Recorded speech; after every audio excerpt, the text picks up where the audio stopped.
নমস্কার বন্ধুরা, money magnet চ্যানেলে আপনাদের স্বাগত।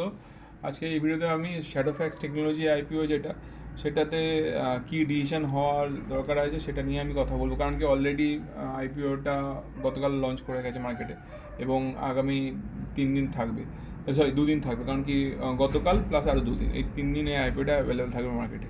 এবার সেই মানে অনুযায়ী আমাদের এটা ডিসিশন নিতে হবে যে আমরা এটাতে অ্যাপ্লাই করবো কি করবো না, এবং সেটা নিয়ে এই ভিডিওতে আমি ডিসকাস করবো। প্রথম কথা হচ্ছে শ্যাডোফ্যাক্সের যদি আমি ফাইন্যান্সিয়াল কন্ডিশনে আসি, প্রথমেই সেই পার্টটাতে আসবো।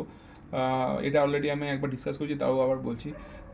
অ্যাসেট কোয়ালিটি বেড়েছে দিন দিন, 442 থেকে 1453 কোটির অ্যাসেট। ইনকামও বেড়েছে 1422 থেকে বেড়ে 1819 এটা এই কোয়ার্টারে, এবং এটাকে 4 দিয়ে মাল্টিপ্লাই করলে 7200-র উপরে যাচ্ছে। তার মানে বেশ বড়সড় একটা টোটাল ইনকাম দেখতে পাচ্ছি, মানে রেভিনিউতে বড়সড় দেখতে পাচ্ছি। প্রফিট আফটার ট্যাক্সও নেগেটিভ থেকে পজিটিভে এসছে। এবার প্রশ্নটা হচ্ছে প্রফিট যে এই যে নেগেটিভ প্রফিট ছিল এক সময়, সেখান থেকে আস্তে আস্তে যেমন প্রফিটে আসছে, অর্থাৎ একটা নেগেটিভ মানে লস মেকিং কোম্পানি আস্তে আস্তে প্রফিটে আসছে। এবার এর অর্থ এই দাঁড়ায় যে এখনই এরা যে বিশাল বড়সড় কোনো প্রফিট করছে মার্কেট থেকে, এটা নয়, এরা আস্তে আস্তে প্রফিটের দিকে যাচ্ছে। সেই জন্য কোম্পানি গ্রোথের দিকেই রয়েছে। এবিটটা এই জন্য নেগেটিভ থেকে আস্তে আস্তে পজিটিভে এসছে। নেট ওর্থও ভালো আছে এখন, যেহেতু কোম্পানি আস্তে আস্তে প্রফিটেবল হচ্ছে, সেই জন্য রিজার্ভও ভালো এসছে।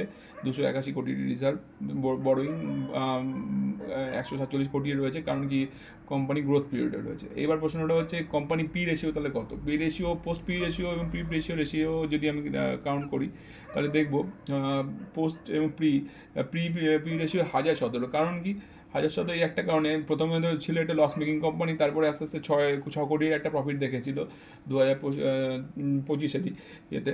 কিন্তু সেখানে যে প্রফিটটা দেখেছিল সেটা খুবই সামান্য ছিল, এবং সেই যদি ইপিএস কাউন্ট করে আমি রেশিও বার করি, সেখান থেকে পি রেশিওটা অনেকটা বড় আসছিল। এবং যদিও কোম্পানি এটা আস্তে আস্তে ঠিক হয়ে যাবে, পি রেশিও আবার একদম একটা সঠিক জায়গায় চলে আসবে, কিন্তু বর্তমানেও যদি আমরা পোস্ট রেশিও দেখি, পোস্ট রেশিওতে দেখা যাচ্ছে 170। তবে আমি সেই জায়গা থেকে বলবো যে কোম্পানি খুব একটা সস্তা নয়। কোম্পানি ভ্যালুয়েশন বলবো না যে খুব সস্তা এবং খুব হাই, সেটাও বলবো না, ঠিক আছে। কিন্তু এই জায়গায় যদি আমি কোম্পানির সেলসের সাথে মার্কেটের রেশিও বার করি, মার্কেট ক্যাপিটালে, সেখানে দেখবো প্রাইস টু বুক ভ্যালু যে দেখাচ্ছে, তার হিসাবে তার সেলস আর মার্কেট ভ্যালু যে রেশিও, তার হচ্ছে 2.1 আছে, অর্থাৎ প্রাইস টু বুক ভ্যালু যথেষ্ট বেশি।